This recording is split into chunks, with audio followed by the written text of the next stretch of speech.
பிஸ்மில்லாஹிர் ரஹ்மானிர் ரஹீம். அல்ஹம்துலில்லாஹ் வஸ்ஸலாத்து வஸ்ஸலாமு அலா ரசூலில்லாஹி ஸல்லல்லாஹு அலைஹி வஸல்லம். அம்மா புருதா ஷரீஃப் பாடம் 35 பைத்து 47. கண்மணி நாயகம் ஸல்லல்லாஹு அலைஹி வஸல்லம் அவர்களினுடைய கதிர், சிறப்பு, அவங்களுடைய அலமத்து, மகத்துவம், மாண்பு இவைகளை குறித்தெல்லாம் இமாம் பூசரி நாயகம் ரஹிமஹுல்லா அவர்கள் தங்களுடைய புருதா ஷரீஃபில் மிக அற்புதமாக சொல்லிக்கொண்டு வரும் வழியில் இந்த உம்மத்தின் மீது ஸல்லல்லாஹு அலைஹி வஸல்லம் எவ்வளோ பிரியமாக இருக்கிறாங்க அப்படிங்கிறத இந்த கவிதையில் சொல்கிறாங்க. லம் யம்தஹின்னா பிமா, ஒன்றை கொண்டு அவர்கள் நம்மை சோதிக்கவில்லை. இம்தஹன்ன யம்தஹின்னு, லம் யம்தஹின்னா பிமா, ஒன்றை கொண்டு நம்மை என்ன செய்யலை, இம்திஹான் செய்யலை. தஅயல் உகூலு பிஹி, அந்த ஒன்றை கொண்டு உகூல் புத்திகள், அக்கலுக்கு ஜம்மு உகூல், இயலாமல் ஆகிவிடுமே, முடியாமல் போய்விடுமே. அத்தகைய ஒன்றை கொண்டு நமக்கு ஸல்லல்லாஹு அலைஹி வஸல்லம் அவர்கள் சோதிக்கவில்லை. காரணம் என்ன? ஹிர்சன் அலைனா, நம்மீது அவர்கள் பேராவல் கொண்டிருப்பதின் காரணத்தினால். எனவே ஃபலம் நர்த்தப், நாம் என்ன செய்யவில்லை, அவர்கள் கொண்டு வந்த எந்த சட்டத்திலேயும், எந்த வழிமுறையிலேயும், எந்த நசீஹத்திலேயும் நாம் என்ன செய்யவில்லை, சந்தேகம் கொள்ளவில்லை. ஃபலம் நஹிமி, நாம் அதிலே தஹையர், குழம்பவும் இல்லை, தடுமாறவும் இல்லை. அவங்க என்ன கொண்டு வந்தாங்களோ அது சரிதான், எனவே நாம் சந்தேகிக்கவும் இல்லை, தடமாறவும் இல்லை, குழம்பவும் இல்லை என்று இந்த பொருள், இதுக்கான பொருள் இப்போ நம்ம கருத்தை சொல்ல போகிறோம். கண்மணி ஸல்லல்லாஹு அலைஹி வஸல்லம் அவங்க நமக்கு இந்த புனிதமான ஷரியத்தை தந்திருக்கிறாங்க. இதில் நிறைய சட்டதிட்டங்கள் இருக்குது. இந்த மார்க்கத்தில் சட்டதிட்டங்கள், வரையறை என்று இருக்குது. வேறு எங்கேயாவது இருக்கான்னு கேட்டால் இல்லை. இப்போ உதாரணமாக பாருங்களேன், சரி, தொழுகிறது எப்படி, ஒது செய்கிறது எப்படி, தொழுகைக்கு முன்னால் ஒது செய்யணும், ஒது செய்கிறது எப்படி, அதில் ஷர்த் என்ன, அதில் ஃபர்து என்ன, சுன்னத் என்ன என்பதெல்லாம் நமக்கு தெளிவுபடுத்தப்பட்டிருக்கு. இந்த மார்க்கத்தில் தான் இதெல்லாம் இருக்கும். பிற மதங்களில் அவங்களோட போய் கடவுளை வணங்க போவாங்க, கும்பிடுவாங்க, சாமி கும்பிட்டுட்டு போயிட்டு இருப்பாங்க. நீ இறைவனை வணங்குவதாக இருந்தாலும் அதற்கான ஒரு முறை என்ன, நெறி என்ன, உன்னுடைய அவுரத்துகள் மறைக்கப்படணும், ஒது செய்யணும், உன்னுடைய உடம்பு, உடை, அதே மாதிரி நீ தொழக்கூடிய இடம் சுத்தமாக இருக்கணும், அப்படின்லாம் நிறைய வரையறைகள் இருக்குது. அந்த வரையறைகள் அத்தனையும் நம்முடைய இதயத்திற்கும், நம்முடைய உடலுக்கும், நம்முடைய சிந்தனைக்கும் பாக்கியமானது, ஆரோக்கியமானது. ஏன் பாத்ரூம் போகிறதாக இருந்தாலும் கூட ஒரு துஆவை நீ ஓதிட்டு போ, அல்லாஹும்ம இன்னி அஊது பிக்க மினல் ஹுபுதி வல் ஹபாயித்னு ஓதிட்டு போ. செருப்பணிந்து போ, தலையை மறைத்து போ, இடது காலை முன்வைத்து போ.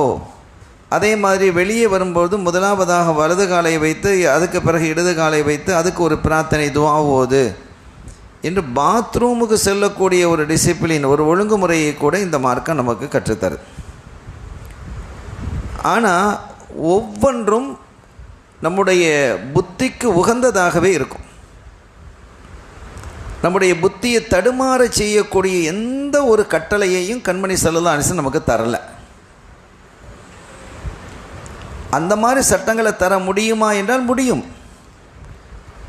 ஆனால் இதனால் நம்ம குழம்பிடக்கூடாது, நேர்வழி கிடைக்காம போயிடக்கூடாது என்று கருதிய காத்தமுர் ரசூல் முஹம்மதுர் ரசூலுல்லாஹி ஸல்லல்லாஹு அலைஹி வஸல்லம் அவர்கள் என்ன செஞ்சுருக்கிறாங்க, நம்ம முடியாததை கொண்டு நம்ம சோதிக்க இல்லை.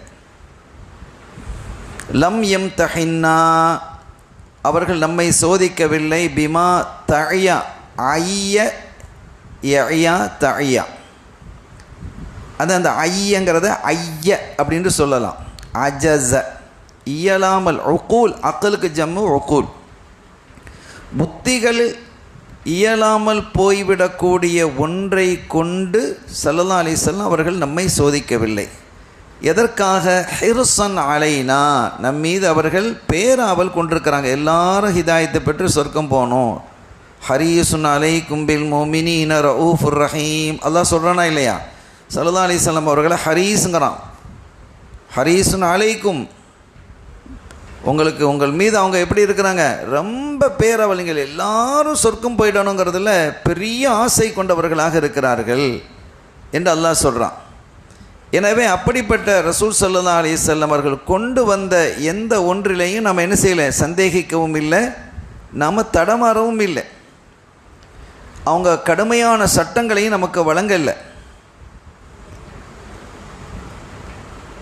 நம்முடைய ஹிதாயத்து, நம்முடைய நேர்வழி, நாம் சொர்க்கம் போகுவதில் ரகபத், அவர்களுக்கு பேராசை இருந்ததின் காரணத்தினால் இது போன்று கொண்டு வராமல் அத்தாபில் ஹனீஃபியத்தில் வாதிஹா, நமக்கு எப்படி மார்க்கத்தை தந்திருக்கிறாங்க? நடுநிலையான, தெளிவான, பளிச்சென்று இருக்கக்கூடிய, ஒரு குழப்பமான, இருட்டாக இருக்கக்கூடிய ஒரு மார்க்கத்தை நமக்கு தரல.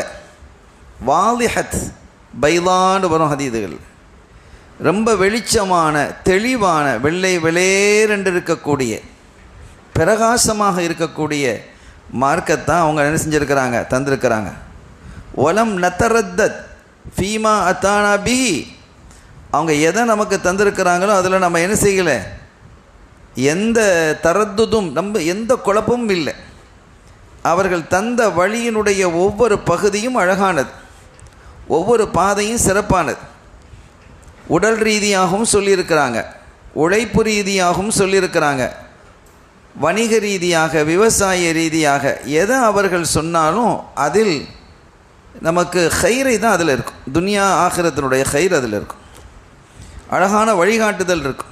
வட்டி வாங்காதே அப்படிங்கிறாங்க. இன்றைக்கி உலகமே வட்டியில் மூழ்கி தான் கிடக்குது. அப்போ வட்டியினால் எத்தனையோ குடும்பங்கள் அழிந்து நாசமாக போயிருக்கு. இப்படி சில சட்டங்களை நமக்கு வரையறுத்து தந்த ஸல்லல்லாஹு அலைஹி வஸல்லம் அவர்கள் அந்த சட்டங்களை முழுவதுமே இந்த சமூகத்திற்கு பாக்கியமானதாகத்தான் ஆக்கி தந்திருக்கிறாங்களே அல்லாமல் அவங்க எந்த கடினத்தையும் அதை வைக்கல. அதை ஏற்றுக்கொள்வதற்கு மிக இலகுவானதாக இருக்கிறது. நம்முடைய அக்கல்கள், நம்முடைய புத்திகள் இயலாமல் ஆகக்கூடிய, இது என்னப்பா இதெல்லாம் ஒரு சட்டமா அப்படின்னு சொல்லக்கூடிய எதுவும் இல்லை. சில சட்டங்கள் கடின மாதிரி தெரியலாம். திருடுனா கையை வெட்டணும் அப்படின்லாம் வருதில்லை. அப்போ அந்த மாதிரி சட்டங்கள் கையை வெட்டுறதுன்னு சொன்னால் நீங்கள் அதுக்கு நம்ம ஏற்கனவே சில விளக்கங்கள் சொல்லியிருக்கிறோம். அந்த அந்த சட்டங்கள் நடைமுறைப்படுத்தப்படுமையானால் உலகத்தில் பெரும்பகுதி திருட்டு குறைந்துவிடும். மக்கள் நிம்மதியாக வாழலாம். அவங்க வாழ்க்கைக்காக சேர்த்து வச்சதை தொலைக்காமல் இருக்க முடியும். இப்படி எத்தனையோ நன்மைகள், பலாபலன்கள், பாக்கியங்கள் அந்த சட்டங்களில் இருக்குது.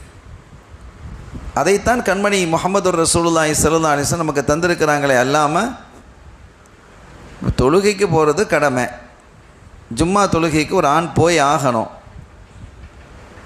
கடமை மார்க்கம் சொல்லுது. அப்படி போனால் அவர் ஒருத்தட்ட கடன் வாங்கியிருக்கிறாரு, அந்த கடனை திருப்பி கொடுக்கணும்னு நினைக்கிறாரு, அதுக்கான வழி பிறக்க இல்லை. ஜும்மாவில் கண்டுட்டா அவர் நம்மளை 4 பேருக்கு மத்தியில் கேட்டுருவார், என்னப்பா கடன் வாங்கினியப்பா, டேட்டு முடிஞ்சிட்டப்பா, இன்னும் தரலையப்பா அப்படின்ட்டு என்ன செய்வார், கேட்டுருவாரே என்று என்ன செஞ்சார், பயப்பட்டாங்கன்னு வச்சுக்கோ. அப்படி ஒரு பயம் ஏற்பட்டால், அப்படி ஒரு அச்சம் வந்தால் என்ன செய்யலாம், ஜும்மாவுக்கு போகாமல் இருக்கலாம், ஜும்மாவுக்கு கூட என்ன செய்யலாம். அப்போ அந்த அளவுக்கு மார்க்கம் இலகுவான மார்க்கம். இன்னத்தீன யுஸ்ருன், மார்க்கம் மிக இலேசானது. எனவே இதிலிருந்து நம்ம என்ன விளங்குகிறோம், கண்மணி ஸல்லல்லாஹு அலைஹி வஸல்லம் அவர்கள் நமக்கு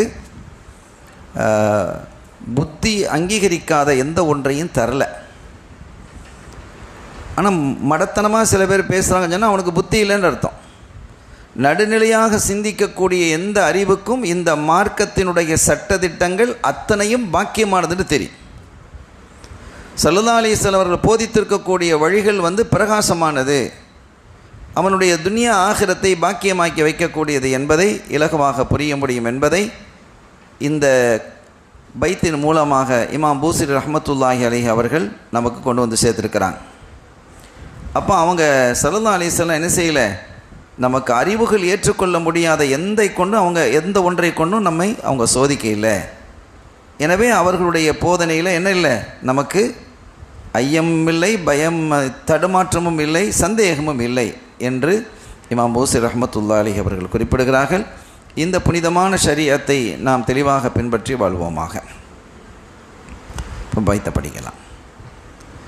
லம் யம்தஹின்னா பிமா தஅயல் உகூலு பிஹி ஹிர்ஸன் அலைனா ஃபலம் நர்தப் வலம் நஹிமி مولاي صل وسلم دائما أبدا على حبيبك خير الخلق كلهم.